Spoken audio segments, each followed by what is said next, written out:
Madame, Monsieur, bonjour. Le 22 janvier prochain, 7 candidats participeront au premier tour de la primaire de la gauche.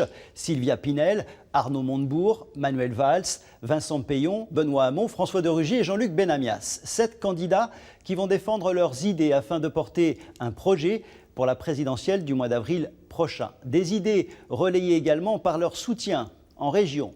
La primaire de la gauche vue d'Aquitaine, c'est maintenant.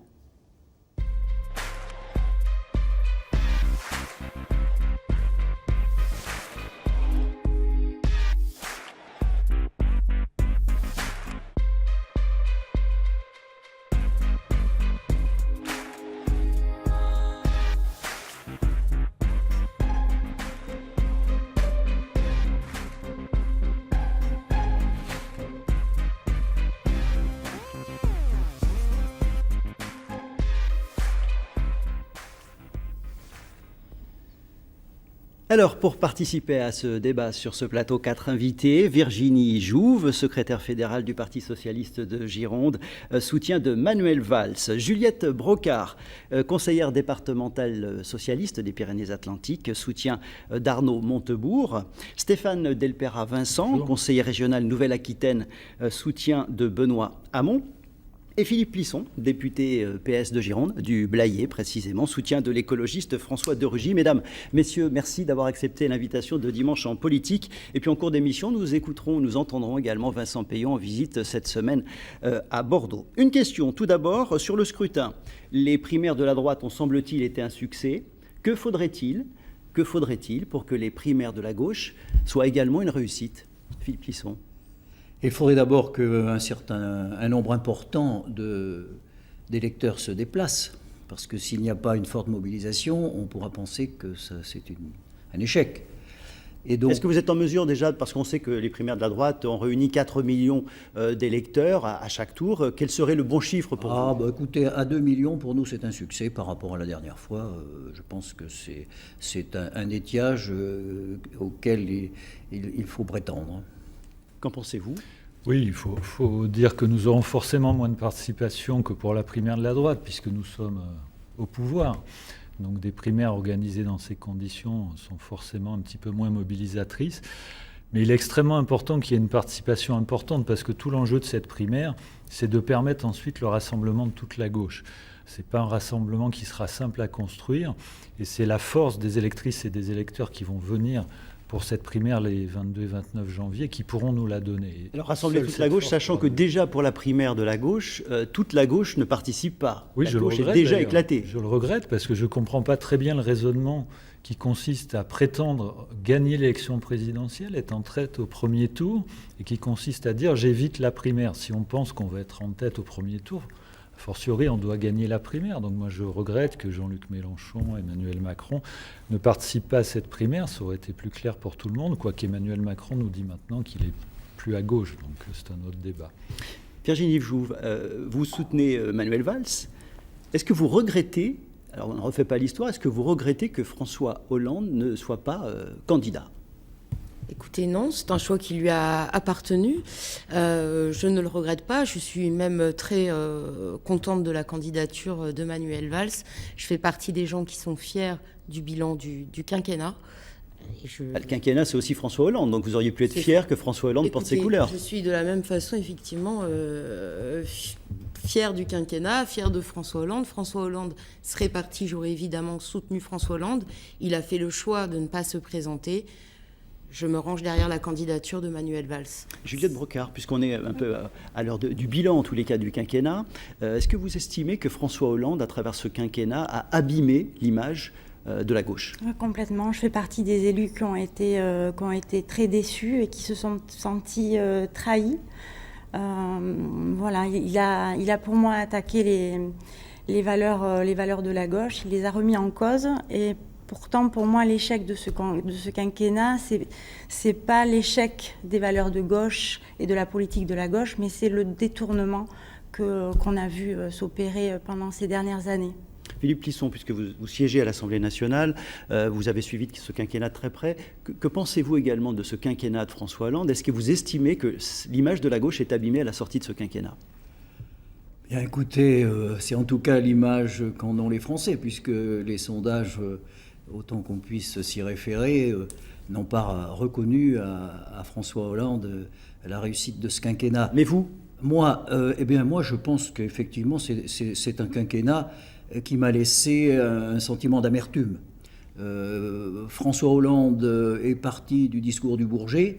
Moi, j'adhère au discours du Bourget. Après, la suite, ça n'a pas été tout à fait la même chose. Et j'ai été obligé de voter certaines lois, enfin obligé, on n'est jamais obligé de rien, mais je suis resté fidèle à la majorité jusqu'au bout, mais vraiment avec d'énormes difficultés sur pas mal de... Lesquels En particulier la loi travail, heureusement qu'il y a, entre parenthèses, qu'il y a eu 49.3 parce que je ne l'aurais pas voté, la déchéance de nationalité, enfin voilà, il y a eu des moments où on n'était pas en phase avec le gouvernement, même le CICE, je dois dire que c'est quand même pas ma tasse de thé, en particulier universel comme il a été promulgué, pour en particulier les banques, les grandes surfaces, tout ça, ça aurait dû être un peu plus équilibré. Et nous avons eu, là, malheureusement, un quinquennat qui était plutôt en faveur des entreprises que des citoyens. Et ça, c'est quand même compliqué pour un gouvernement de gauche. Donc aujourd'hui, ce bilan n'est pas celui que j'aurais souhaité.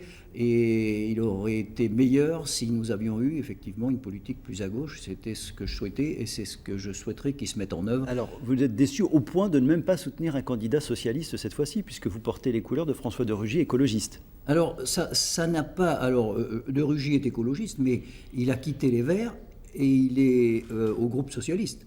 Donc, moi, j'ai travaillé avec lui pendant 2 ans. Il est vice-président de l'Assemblée nationale et il participe aux travaux des socialistes. Donc, je considère aujourd'hui qu'il est dans la famille. J'ai soutenu de Rugy, non pas parce que j'ai des problèmes avec les autres candidats, bien au contraire. J'ai beaucoup de sympathie pour Arnaud Montebourg. J'ai failli être son porte-parole lors des dernières présidentielles. S'il n'avait pas dévié de sa ligne écologiste du départ, je serais resté avec lui. J'ai de bonnes relations avec Benoît Hamon et Manuel Valls. J'ai aucun problème avec les socialistes. Nous sommes de la même famille. Simplement, moi, j'ai une conviction qui est une conviction qui ne date pas d'hier, qu'il faut s'engager dans une politique qui mette l'écologie, la social écologie, au cœur du projet. Alors on va y revenir au cours de cette émission. Stéphane Delperra-Vincent, d'un point de vue très technique, est-ce que l'organisation de ces primaires est conforme, est prête ? Est-ce que vous êtes rassuré par rapport à ce premier tour qui arrive dans une semaine ? Écoutez, très honnêtement, j'en sais rien. Moi, je ne suis pas chargé de l'organisation des primaires. Certes, mais vous avez peut-être un petit... Ça se passera bien, il n'y a pas de raison. On prévoit un nombre de bureaux de vote qui est quand même conséquent. J'ai vu qu'il y a quelques bugs cartographiques, mais enfin, tout ça va rentrer dans l'ordre. Pour revenir à votre question sur le quinquennat qui vient de s'écouler, je pense qu'effectivement, à partir du moment où François Hollande lui-même, et c'est sans précédent sous la Ve République, dit « Écoutez, je ne suis pas en situation de porter un bilan ni de rassembler la gauche et je ne me représente pas », je ne vais pas employer des grands mots, mais en tout cas, ça veut dire qu'il y a un sérieux problème. Et c'est vrai qu'il y a eu quelques revirements de politique. La signature du traité européen avec Mme Merkel, le CICE, le pacte de responsabilité, la déchéance et la loi travail qui ont fait beaucoup de dégâts. Donc c'est pour ça que j'espère que cette primaire permettra, à travers les propositions que nous avons aujourd'hui, de remobiliser un électorat de gauche qui aujourd'hui, il faut l'avouer, est quand même un petit peu assommé. Alors pour cet électorat qui souhaiterait aller voter dimanche, je vous propose de regarder ce reportage signé Nathalie Pinard qui permet de savoir où et comment voter en Aquitaine le 22 janvier prochain. En Gironde, les électeurs pourront voter dans 172 bureaux, le plus au nord étant Saint-Vivien de Médoc. Objectif, limiter les déplacements dans un rayon de 20 km. Toutefois, on observe des regroupements dans les Pyrénées-Atlantiques qui comptent 78 bureaux contre 150 lors de la primaire de 2011. Chute sensible également en Dordogne où 66 bureaux seront ouverts contre 80 dans ce fief historique de la gauche. Le Lot-et-Garonne met actuellement en place 55 bureaux et les Landes affichent un chiffre stable avec 62 points de vote. Les Landes, département où tous les candidats n'ont pas encore de représentants. Pour savoir où voter précisément, rendez-vous sur le site des primaires citoyennes, mais aussi sur le site de France Info où une carte interactive vous est proposée. Les bureaux seront ouverts de 9h à 19h. Les électeurs devront débourser 1 € à chaque tour et signer une charte d'adhésion aux valeurs de la gauche. À voter. Virginie Jouve, la durée de la campagne est très courte. Est-ce qu'elle est même peut-être trop courte ou pas ? Elle est très courte. Après, on s'adapte, effectivement. Moi, j'aurais souhaité faire une campagne un peu plus longtemps pour exposer le projet de notre candidat, qui, comme vous le savez, souhaite une République forte, une France juste. Mais derrière ces mots se cache tout un programme, tout un projet. Effectivement, il aurait fallu un petit peu plus de temps pour l'exposer. Alors justement, vous soutenez donc Manuel Valls. Manuel Valls, la première personne qui a été Premier ministre pendant plusieurs années. En termes de croissance, d'emploi, que peut proposer aujourd'hui Manuel Valls qu'il n'a pu faire ces dernières années ou même ces derniers mois? Alors justement, je voulais réagir un petit peu parce que tout ce que j'ai entendu tout à l'heure. Effectivement, un bilan est toujours perfectible. Je voudrais juste rappeler qu'en 2012, au moment où François Hollande arrive au pouvoir, 1 million de chômeurs en plus sous le quinquennat Sarkozy.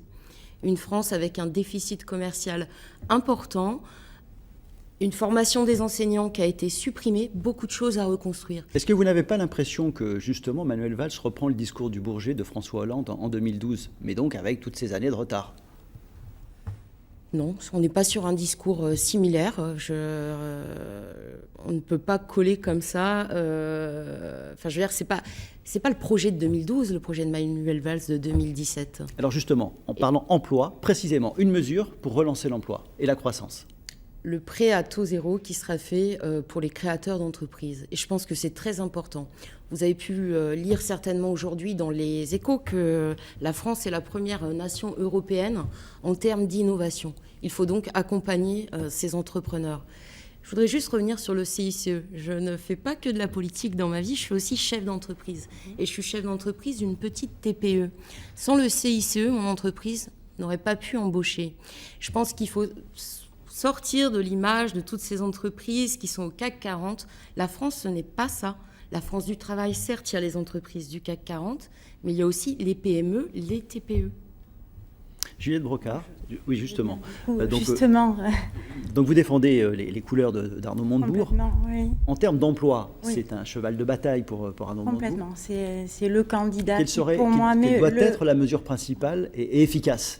En fait, c'est pour moi, je reviens pour moi, le candidat qui remet justement le travail au cœur de la politique publique, mais le travail aussi, mais le travail dans le sens qu'il apporte et qu'il redonne la dignité à chacun. Je travaille dans la construction, dans le logement. Tous les jours, j'ai affaire à des entreprises, mais aussi à des ouvriers, à des salariés. Au fil des jours et au fil de ce quinquennat qui vient de se passer, beaucoup m'ont dit qu'ils se sentaient abandonnés, et même les chefs d'entreprise. Voilà. Et au final, donc concrètement, quelles mesures vous annoncez de quelle manière vous relancez la croissance? En fait, c'est un plan de relance qui en plus sera écologique. Et c'est un grand plan de relance, c'est-à-dire affirmer un volontarisme politique dans l'économie. Donc on le finance comment, ce plan de relance? Vous le financez comment? On finance en récupérant, en modifiant le CICE, qu'on aura bonifié, parce qu'aujourd'hui, quand même, une grande partie des aides qu'on a distribuées, on les a distribuées à des entreprises qui n'ont pas créé d'emplois et qui ont continué à faire des marges et qui ont continué à redonner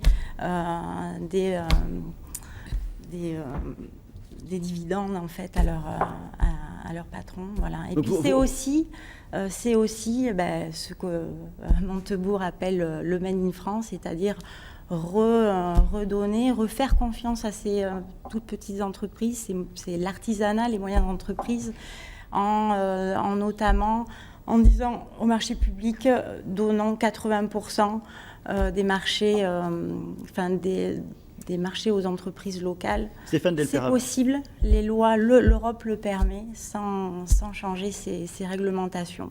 Stéphane Delpera, Vincent, vous soutenez Benoît Hamon. Oui. De quelle manière vous relancez l'emploi?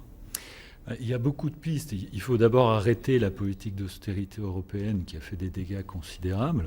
Donc là, on se moque des déficits de la France? Non, on ne se moque pas des déficits, mais il faut savoir qu'est-ce qui est important aujourd'hui. Les nationalismes sont en train de balayer l'Europe. Est-ce qu'on veut qu'après la Hongrie, après tout ce qu'on a vu, après le Brexit, enterrer définitivement l'idée européenne ou est-ce qu'on veut lui donner un visage qui permette aux citoyens de se reconnaître en elle, c'est-à-dire qu'elle porte un projet d'avenir et d'espoir. C'est une vision patrimoniale des choses que de regarder sans cesse les déficits et la dette. L'Union européenne n'est pas endettée. Donc il faut un plan de relance européen. Puis surtout, il faut engager la transition énergétique et écologique dont nous avons besoin. Parce que nous sommes face à une impasse écologique. Si on augmente la croissance et les capacités de production sans limite, on va détruire notre environnement et nous-mêmes avec. Donc il faut se poser les bonnes questions. Moi, vous savez, ça fait 40 ans que j'entends dire on va relancer la croissance. J'entendais déjà Raymond Barre nous dire la fin du tunnel est proche. Puis ça fait 5 présidents qui nous annoncent le retour de la croissance. La réalité, c'est qu'il y a une impasse technologique. On le voit avec la numérisation de l'économie et écologique, avec les problèmes environnementaux que pose l'impact de la croissance. Donc il faut redistribuer les richesses et partager le temps de travail. Si on continue à penser qu'avec les solutions du passé, un peu plus pour les entreprises, un peu plus pour les salariés, on va retrouver de la croissance, je pense qu'on se trompe lourdement. Et cette semaine encore, regardez... Redistribuer les richesses, notamment votre candidat défend l'idée du revenu universel, très contesté par beaucoup d'autres candidats. C'est normal, c'est une mesure de gauche.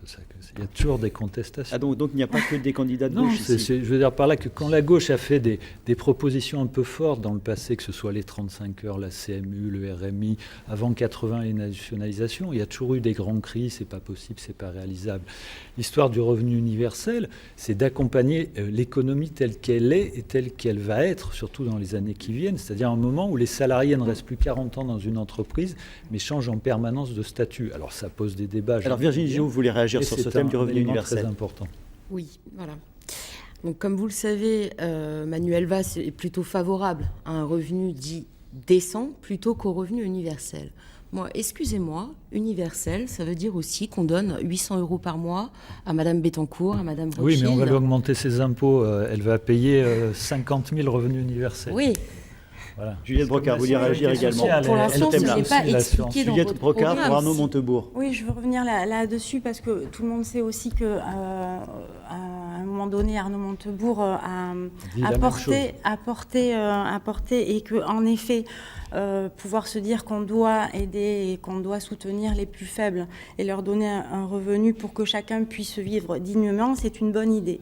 Ce qui m'ennuie aujourd'hui, c'est de mettre ce thème et ce projet au cœur d'un projet politique. C'est-à-dire que là, on donne une solution pour colmater les effets de mondialisation. C'est pas au cœur, c'est un outil. De la mondialisation. On colmate et on oublie de parler au reste. Aujourd'hui, nous avons laissé, mais nous, collectivement, la gauche, nous avons laissé tomber les gens qui travaillent. Combien ? Enfin, on n'a jamais eu autant... Les gens qui travaillent vont bénéficier du revenu universel. On n'a jamais connu autant de travailleurs pauvres aujourd'hui. On a tous les jours, je vois, et je les vois sur les chantiers. Alors on va regarder, parce que les électeurs, vos militants sont parfois un peu perdus par rapport à ces mesures.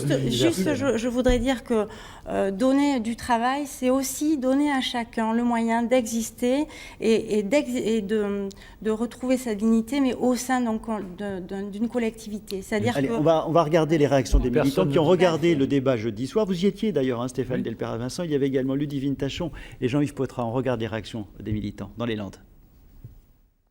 Le rendez-vous a été fixé pour le dîner. Tous sont des sympathisants de gauche très impliqués dans le monde associatif rural, mais tous ne sont pas socialistes.